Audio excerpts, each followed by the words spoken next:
yonent sallallahu alayhi wa alihi wa sallam ci xadiisu Abu Hurayra mu ne muy xadiis bu imaam Muslim solo mu ne yonent bi nee na weer wi gën ci weer yi ñu koy woor gannaaw weeru koor mooy weer wi di muharram waaye julli wi gën ci julli yi gannaaw julli faratay mooy julli guddi. loolu nag qad xamalahu baadu ahli al-ilmi ala targhibi fi al-ikthar min siyaamihi yenn ci borom xam-xam yi nee nañu xadiis boobu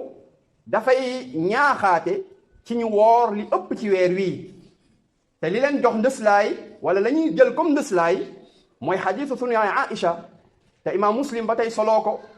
Aïcha radiyallahu anha mu ne yonent bi sallallahu alayhi wa alihi wa sallam musta mottali woor weer lëmm lu weesu weeru koor waaye musul gis yonent bi sallallahu alayhi wa alihi wa sallam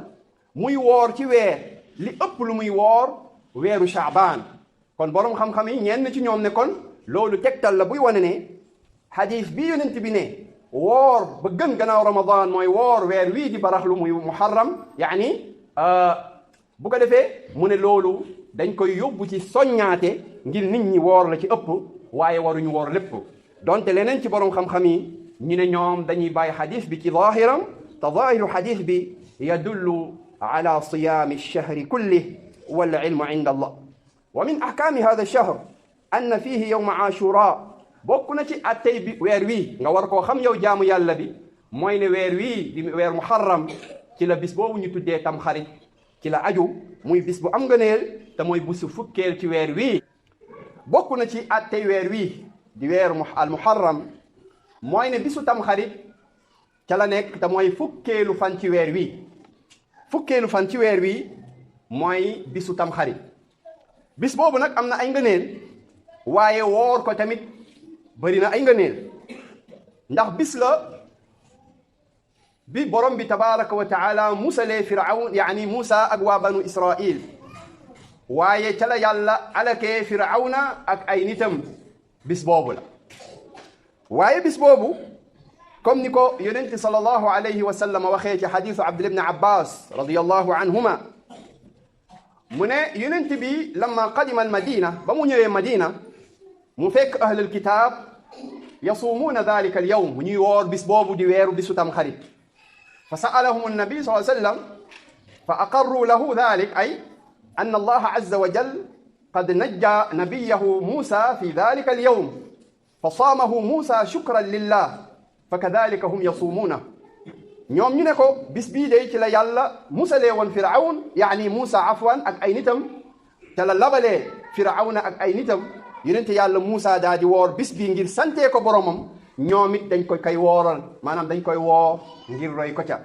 yonente bi sallallahu alayhi wa alihi wa sallam ne leen nahnu awla bi Muusa minkum ñun ñoo gën a yey ci yonente yàlla Muusa ci yéen fa saamahu wa amara annaasa bi siyaami yonente bi daal di koy woor digal nit ñi ñu daal di koy woor. bu ko defee kon loolu day wane nga neelu bis boobu waaye ba tey da koy wane xadiisu Qataada mu ne yonent bi sallallahu alayhi wa alihi wa sallam su'ila an siyaami yawmi ashura dañ koo laaj attey woor bisu tamxarit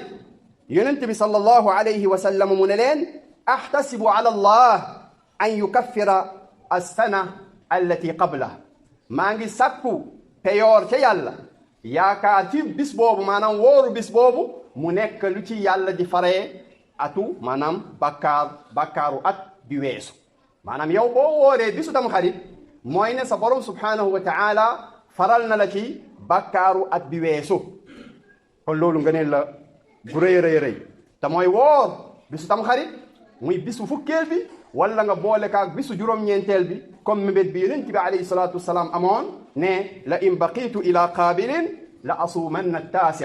moo fi yàlla bàyyee ba at bii di ñëw danaa woor juróom-ñeenteelu fan bi yàlla dogal moom fekk ko fi mu daal di faatu laata at bi di ñëwaat bu ko defee kon loolu woor ko tamit day dugg ci daal di ko cay roy waaye tamit daf cay dugg wuuteeg ahlul kitaab yi nga xam ne ñoom dañ doon yem rek ci woor bis boobu kese kese